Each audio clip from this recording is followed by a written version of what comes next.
Hi guys, I'm gonna go through my top 5 reads of 2025 so far. So this is my first proper YouTube video, so please bear with me. I'm still trying to figure this YouTube thing out, but I thought I would go through some of my favorite new reads so far this year. I read almost 30 books, including 2 audiobooks, so I have a lot to choose from, and I read many good books this year.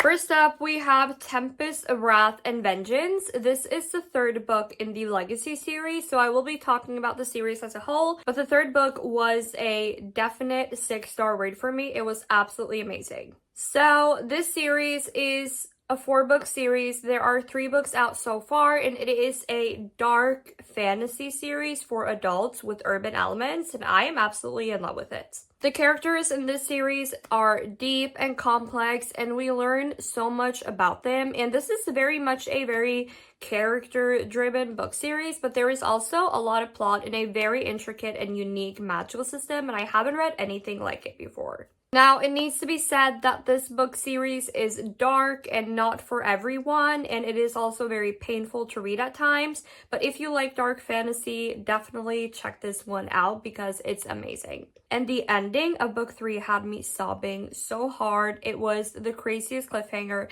and the 4th book comes out later this year, and I cannot wait for it. Next up, we have Hooked, which is the first book in the Never After series. This is a series filled with standalones in the dark romance genre for adults, and I love this one. So this is actually one of 2 books that I've read so far that are dark romance. I mainly read fantasy, but I've decided that I want to broaden my reading horizon this year.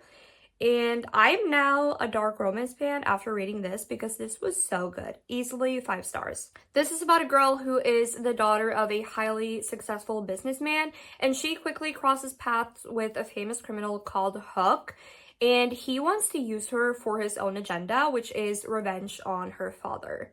This book was so fast-paced, and it's kind of unlike other books I read because it has a lot of climaxes throughout the whole book, I feel. So it'll keep you engaged throughout the whole thing, and I read this in pretty much one sitting, and I absolutely loved it. This, however, is also not for everyone. This is very dark, so please check your trigger warnings, but if you like dark romance or you want to try it, definitely check it out.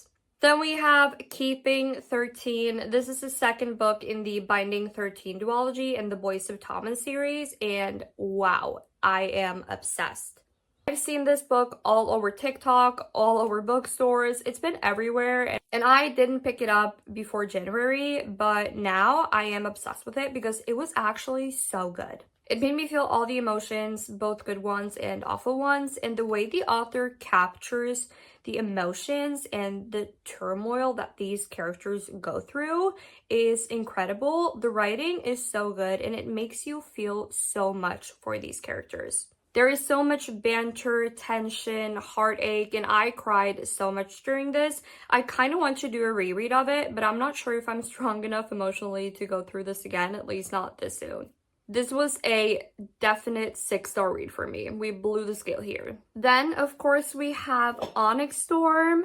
I have been so excited for Onyx Storm for so long. I've waited over a year for it. So like many other people, I felt like the release date of Onyx Storm was like Christmas Day, and I'd like prepared everything, you know, brought snacks, set up a whole reading area with reading ambience, and even put on like a poster on my bedroom wall saying, "Do not disturb," respectfully, so that I could read this book in peace. And wow, it was so good.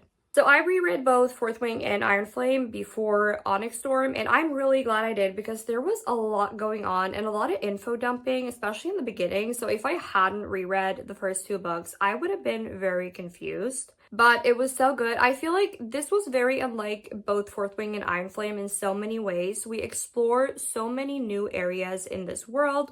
We get to know a lot of the characters on deep levels, and I now have a lot of new favorite characters, which I actually didn't feel that connected with in the first 2 books.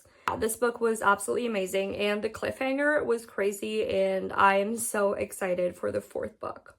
Then we have Rebel Witch. This is the second and last book in the Crimson Moth duology. This is a YA fantasy duology with witches and witch hunters, and it's got so much tension, so many crazy cliffhangers and plot twists, and I loved this book so much.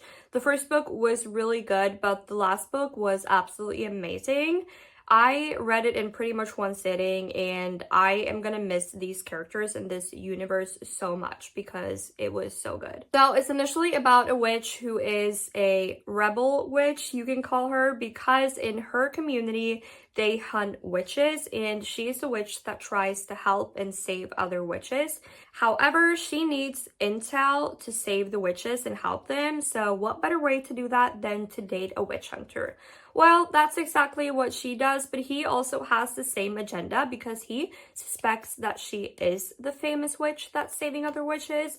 So it's very much like Cat and Mousey, and this series is so good. And this is actually a perfect series for beginners because the magical system is very easy to understand and the writing is really easy and flows very well. I'm gonna link all these books on Amazon down in the description box, and let me know if you read any of these and what has been your favorite books in 2025 so far.